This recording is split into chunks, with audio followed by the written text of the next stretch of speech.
Hi, I'm Wes Combs. Man, we're now over halfway through. This is my answer to question number 6 for the chamber questions. And this is a long one. I have to read a lot of stuff here.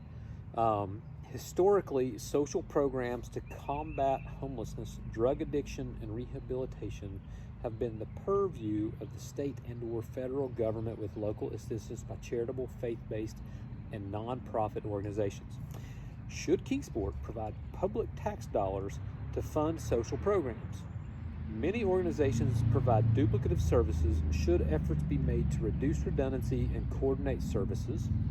If you support new public funding for social programs, there are only 2 ways available: increased taxes/fees or reallocation of existing funds from another city operational service like police or fire or public works.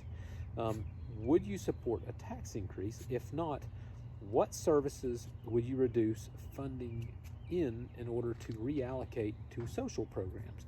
Remember that many projects are grant funded and or contractual obligations that cannot be reallocated, like the Stone Drive sidewalks, paving or economic development, Brickyard, pedestrian bridge, schools, parks, etc.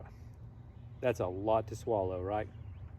That's a lot to answer too, because we're getting into homeless and drug addiction and all those type of things.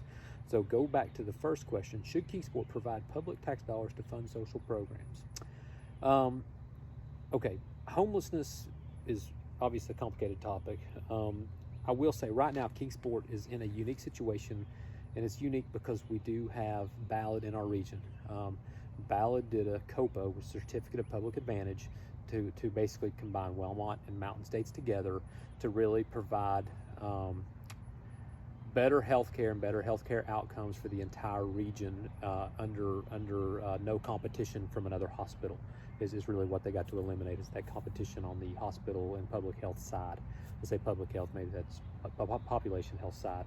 But there were all kinds of little pieces in that Ballard has to execute to actually to succeed in that, and they have to prove to the state that they're doing that.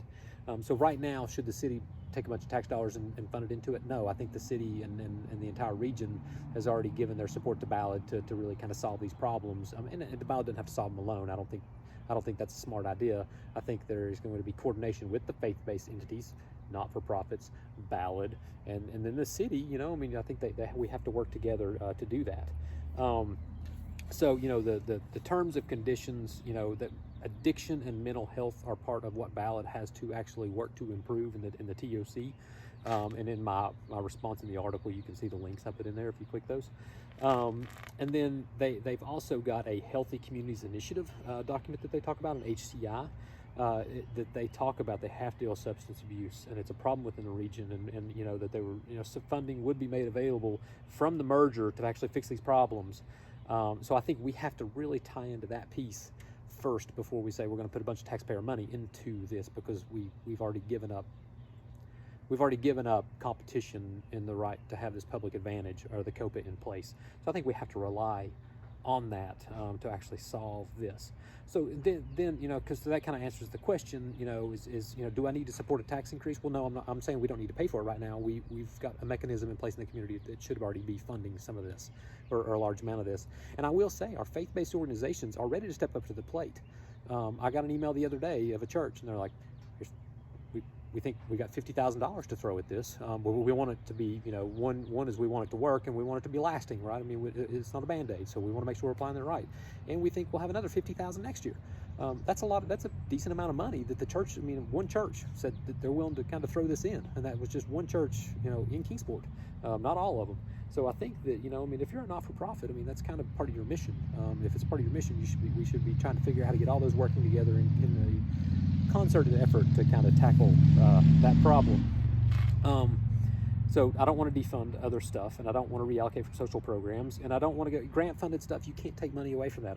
There are ties. When you take money from the state or the federal government, they say you've got to do this and this and this and this with it, and so that's not really an option to reallocate that funding. I did learn something in reading this question about the Brickyard pedestrian bridge. So they're looking for a bridge to get across that railroad track that's tied to funding from the state, is what I guess is where it came from. And so that I learned that's why they've got that bridge in the proposal. I don't think that bridge should have an elevator. I know it has to be ADA accessible, totally get it. But I do think that an elevator is a lot of expense. I would love to see a cool design bridge that's really that's artistic, that's getting over that. Would be a good use of that, but there might be something that has to be an elevator in it. That just seems like a lot of maintenance and a lot of extra cost, but maybe it's not, maybe I'm wrong there. But anyway, that's my answer to question number 6 for the chamber. I'm Wesley Combs. I'm really kind of your candidate that's kind of proposing that I'm for the future.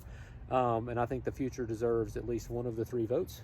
So vote for me come May 18th. All right, thank you.